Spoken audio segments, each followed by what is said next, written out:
If you'd like to follow along with our text this morning, have your Bibles open to Psalm 90. We're going to be looking in Psalm 90. As always, I'll be reading out of the New American Standard. Psalm 90. We all know it's the new year. It'll never be 2015 again. It'll never be yesterday again, for that matter. You'll never be as young as you are right now ever again. You don't get to go back in time. You don't get to relive the glory days. So with all of the positive things about it being a new year, of new possibilities and new hopes and new dreams and making New Year's resolutions about all the things you're going to accomplish this year, each passing year is a reminder that you're also 1 year closer to death. Now, that's an awfully depressing way to start a sermon, isn't it? But I think it fits in with the tenor of Psalm 90. Let's begin reading a few verses here. Just in the first couple verses, O Lord, Thou hast been our dwelling place in all generations. Before the mountains were born, or Thou didst give birth to earth and the world, even from everlasting to everlasting, Thou art God. Compare that, though, to verse 3. Thou dost turn man back into dust. Go on here into verse 10. As for the days of our life, they contain 70 years, or if due to strength, 80. Yet their pride is but labor and sorrow, for soon it is gone, and we fly away. He says in verse 12, so teach us to number our days. And then he talks about the transitory nature of man's work in verse 17. Let the favor of the Lord our God be upon us, and do confirm for us the work of our hands. Yes, confirm the work of our hands. By way of introduction, one writer had this to say about Psalm 90. The sad and stately music of this great psalm befits the dirge of a world. Dirge being a term for a funeral song. How artificial and poor, beside its restrained emotion and majestic simplicity, do even the most deeply felt strains of other poets on the same theme sound. It preaches man's mortality in immortal words.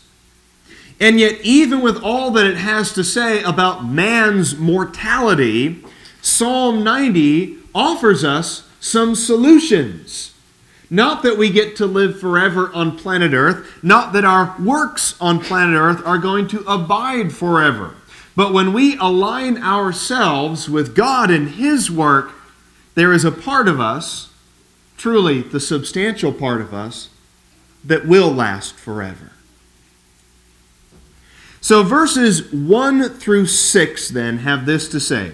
And again, verses 1 through 6.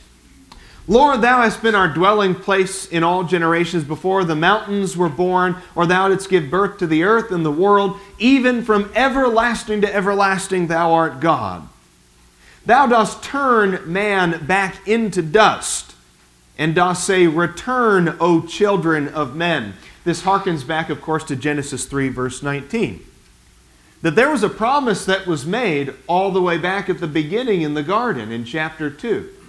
There's a tree in the middle of that garden, the tree of the knowledge of good and evil. When you eat from that tree, you shall surely die, God says. Now, it was because of God's grace that they didn't die the very day they ate from the tree. But even with that being said, the day they ate from the tree, the process of physical death began.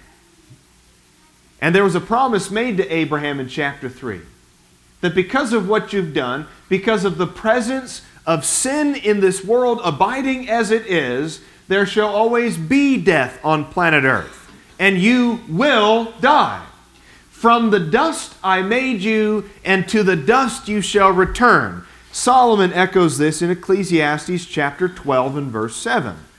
Notice what the writer of Ecclesiastes has to say here. Then the dust will return to the earth as it was, and the spirit will return to God who gave it. It's the same affirmation here as in Psalm 90. And we've all experienced it as well. Save for the extraordinary examples that we read about in the Bible, Enoch, for example, or the prophet Elijah ascending to heaven on a fiery chariot, or Jesus, the Son of God, returning to God in Acts chapter 1 on the cloud. But save for those extraordinary examples, we all have seen death, and we all will experience it, unless the Lord comes back in judgment before that time.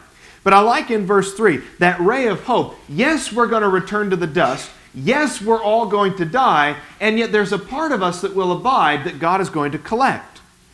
Return, O children of men. Like Ecclesiastes 12:7 says, your body returns to the dust from where it came, but the spirit will return to God. A ray of hope there. Verse 4. For 1,000 years in thy sight are like yesterday when it passes by, or as a watch in the night. Now we're all familiar with what Peter had to say about this, that 1,000 years is like a day to you, O God, and a day is like 1,000 years. But look what the writer of the psalm has to say. Now, I'm not contradicting at all what Peter had to say, by the way, because when it comes to time, yes, a day is like 1,000 years, and 1,000 years is like a day. But the writer of the psalm says, for 1,000 years is like yesterday in thy sight, when it passes by. You know what I love about God, among many, many other things that I love about God, is that time just doesn't fit anywhere in Him. The concept of time is a created concept by God. And because He's the creator of it, He stands outside of it. Because He's the creator of it, He's not accountable to it. That to God, He sees all things at once and together. That whether it's 1,000 years or a day or yesterday, the past, it's all the same to God. Time is irrelevant to a timeless and eternal God. Now, we have a hard time understanding that. We want to fit God into a box that's similar to us. We want to understand God in a way that we understand ourselves. And so sometimes because of that, we have a very limited understanding of God. Because we are temporal beings who see everything linearly, as in everything happens in a line or a sequence of events. There was yesterday, there's today, and there's tomorrow, and it follows that linear pattern. We want to see God in the same way. We can't understand God like that. God is outside of time. Time is a thing of this universe. God is eternal. He's not temporal like we are. And even though verse 4 is hard to understand, how 1,000 years can seem like yesterday as it passes by, that is simply the best that the psalmist can say with human language in terms of trying to understand God. Thou hast swept them away. Now other translations will say, thou hast swept men away. And I think that's a proper interpretation. Not that God has swept time away or those thousands of years or the yesterdays, though that is certainly true in a certain way. I think he's talking about people and the transitory nature of people. That thou hast swept men away, he says. Like a flood, they fall asleep. How many people have lived on planet Earth? So many millions? So many billions? One person that I listened to estimated that there could have been as much as 105 billion people who've lived on planet Earth. I mean, that just boggles my mind. 105 billion people who have ever lived on planet Earth? And God has swept them away. In the morning, they're like grass with sprouts anew. So even with all of this sweeping away, even though man dies off like floods and recedes back into the ocean, he still sprouts up again. Destroy man as much as you want, but we sprout back up. And God has designed it that way, by the way. He's designed our lives to be relatively short. He's designed our lives to feel very fleeting. And yet the planet continues to be repopulated over and over and over again. Whether it's a worldwide flood in the Bible where only Noah and his family are saved, or it's the Black Plague from Europe, we still seem to repopulate. World War I and World War II Mankind always bounces back. We always bounce back, like grass which sprouts anew. And yet, even though we bounce back, it's not positive. In the morning it flourishes and sprouts anew. Toward evening it fades and withers away.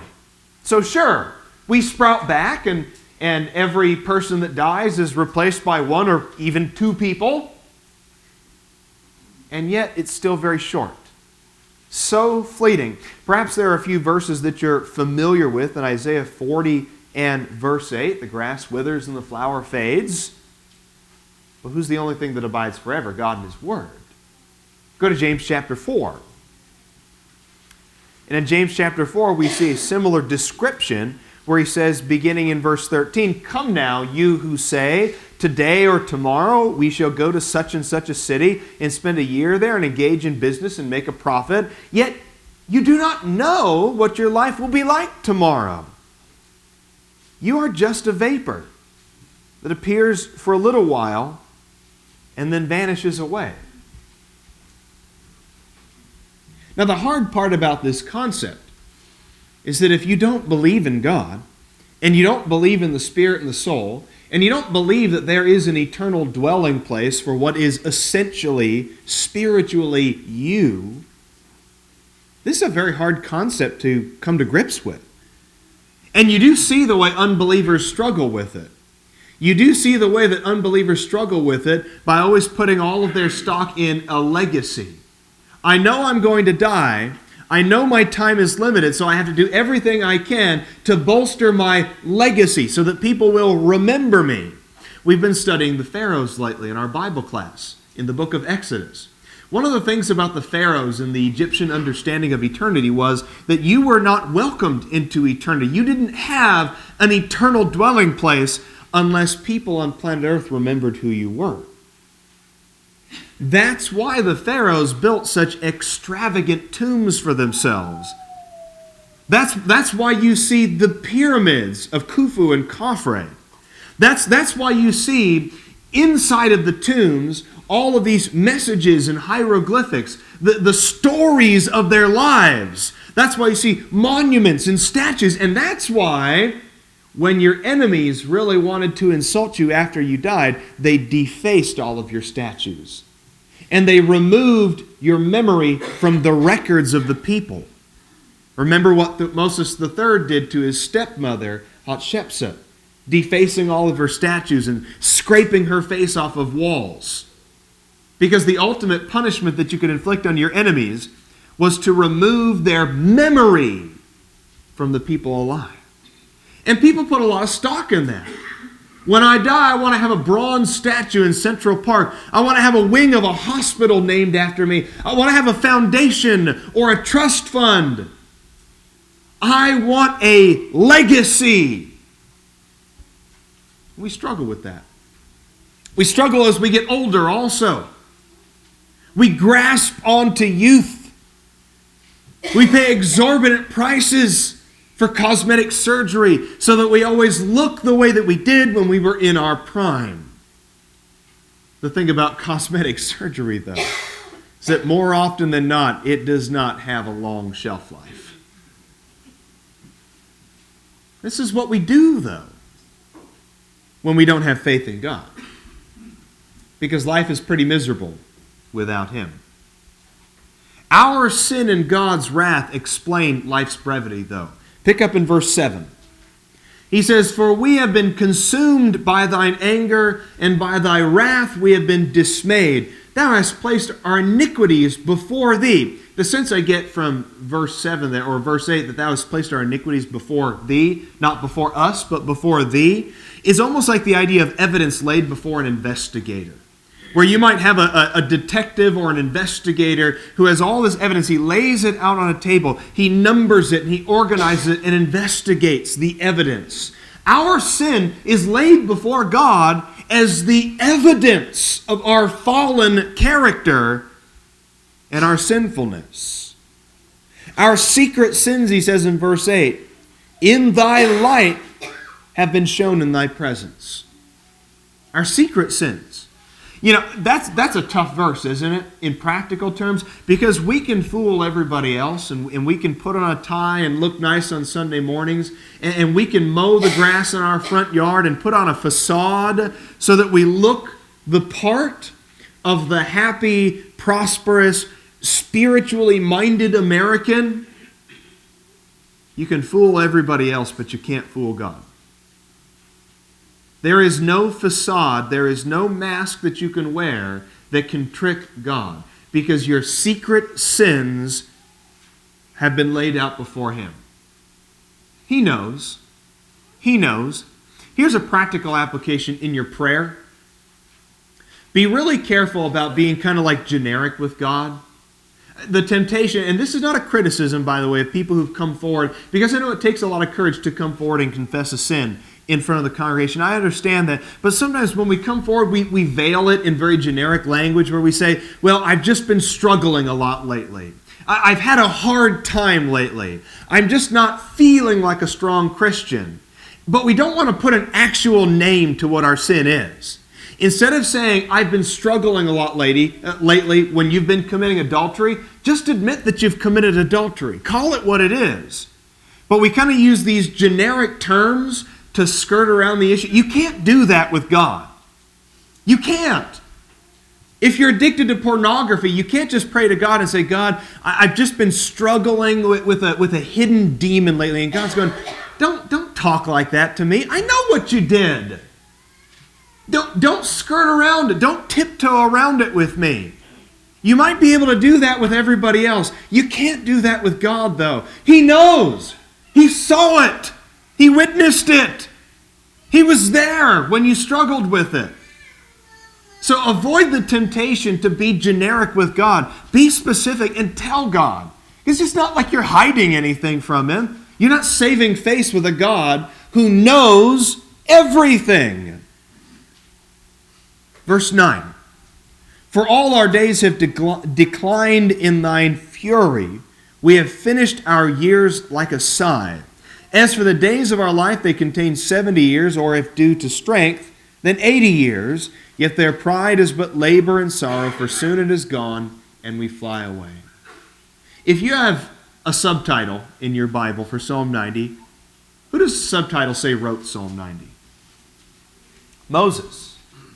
And I have no reason, by the way, and neither do any of the commentaries that I read, I have no reason to believe that it wasn't Moses who wrote Psalm 90. Kind of put it in its context then and think about what Moses was going through. In previous generations of his people, the Israelites, you saw people living to be 200 years old, then 180 years old, then 140 years old. And here's Moses now, and he's not going to reach that in his lifetime. He's not going to reach that. And Joshua doesn't reach that. Joshua lives to be 110. So what Moses has seen then, remember, Moses wrote Genesis as well. How hard would that be to write Genesis, to be inspired by the Spirit, to write Genesis and to go, and Adam lived 900 plus years, and Methuselah lived 900 plus years, and Noah lived this many years, and he lived this, and to go like, wait a minute, I see what's going on here. And you have no expectation of reaching that lofty number yourself. How hard would that be to know that because of the condition of planet Earth, that because of our fallen nature, and that you've seen now the years of human life dwindle to a very extreme degree, where only a few thousand years earlier people were living to be 900, and you're looking at yourself at 120 going, I'm not going to make it even a whole lot further than this. That must have been very hard for Moses. And then for him to predict now that not only are people going to live less than me personally at 100 plus years old, but people are actually going to live significantly less than that going forward. And even now, with all of our medical technology, with as great as hospitals are and doctors and nurses and everything that we have available to us, even now, verse 10 is still true. If we make it to 70 years, we count ourselves pretty fortunate. And everything after that is icing on the cake. You hit 80 years old, and that's only because you're strong and healthy. You might live to be 100, and there's very few people who do. And I just find it very interesting that so long ago, Moses wrote this, and it still stands true today. Yet their pride is but labor and sorrow. You might live to be 80. Hey, you might live to be 100 years old. And yet how many of those years were spent in labor and sorrow? How many of those years did you spend struggling to make ends meet? How many of those years did you spend arguing with people or holding grudges or having people hold grudges against you? How many of those years did you have to work a hard job? How many of those years did you have to say goodbye to friends and family who passed away? Did you have to bury one of your own children? Did you have to bury a spouse along the way? How many wars were you alive to witness? How many wars are you a veteran of? 70 or 80 years if due to strength, and yet they're filled with such struggle, such labor and sorrow. So he says in verse 12, "So teach us to number our days, that we may present to thee a heart of wisdom." One thing I like about verse 12 is that this attitude is not something that you're born with. It is a learned attitude. So teach us to number our days. An awareness of your mortality does not come naturally then. That's the takeaway for me, is an awareness of your mortality does not come naturally to you. You have to be taught how to number your days. You have to sit here and read Psalm 90. And you have to read about the struggles of the Israelites. You have to read about the struggles of Elijah and Jeremiah, the prophet of sorrow and tears. And you have to read about John the Baptist and Jesus, the man of sorrows, and Isaiah 53. And you have to see your own family, your own life, your own body stricken, barely enduring. You have to learn to appreciate life, because appreciating life doesn't come naturally to any of us. That's why we do such dumb things. That's why we waste our days. That's why in a marriage we waste so much of our time arguing and stressing and being angry at each other. If you were smart enough to number your days, do you think you'd waste your days being mad at your spouse? You only get so many days with them, with the person that you love most in this world. How many of those days did you waste? You only get so many days with your kids before they're going to move on, and you're not going to see them as often or in the same way that you did when they lived at home. And yet we spend those days exasperated, tired of them, wishing, are they 18 yet? You only get so many of those days. Lord, teach us to number our days. Teach us to number our days so that not only can we appreciate them while we're here, but so that we can have a heart of wisdom that looks forward to eternity, when there will no longer be goodbyes, and there will no longer be sorrow, and there will no longer be tears. Because if we can't have that attitude in this life, we probably won't make it to the next life to be with God in heaven. Let's read the last part of this psalm, beginning in verse 13. Do return, O Lord. How long will it be? Be sorry for thy servants.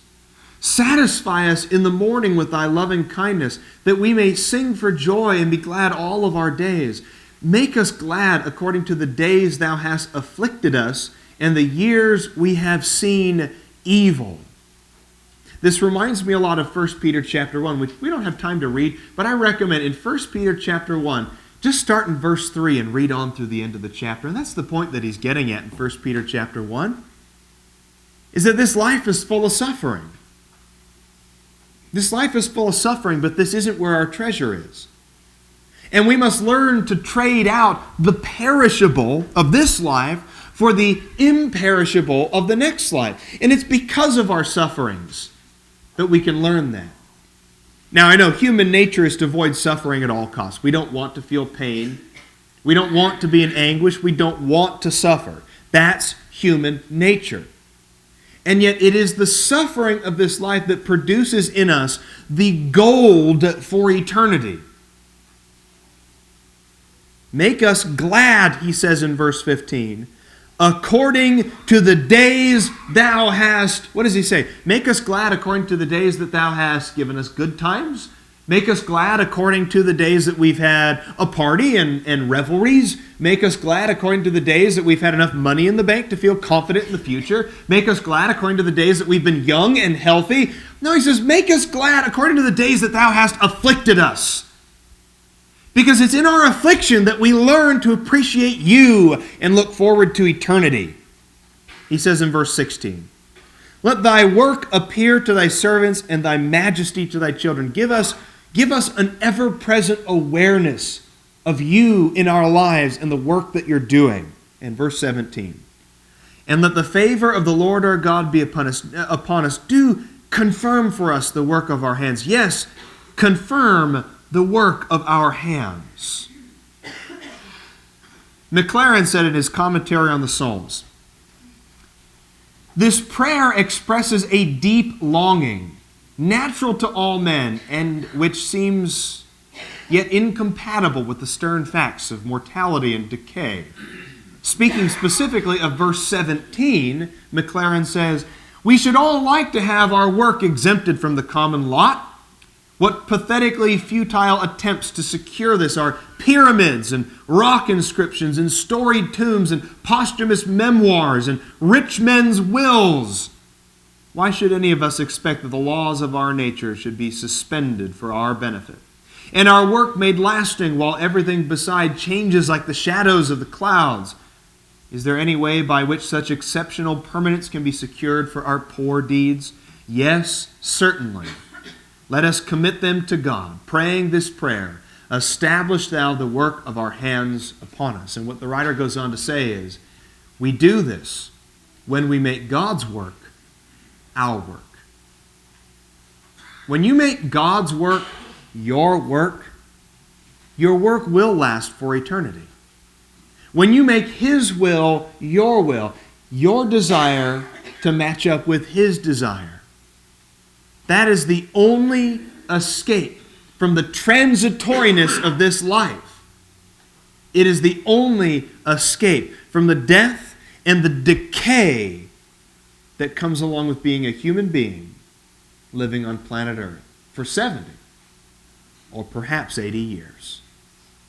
Now, if you're not a Christian here this morning, you need to be.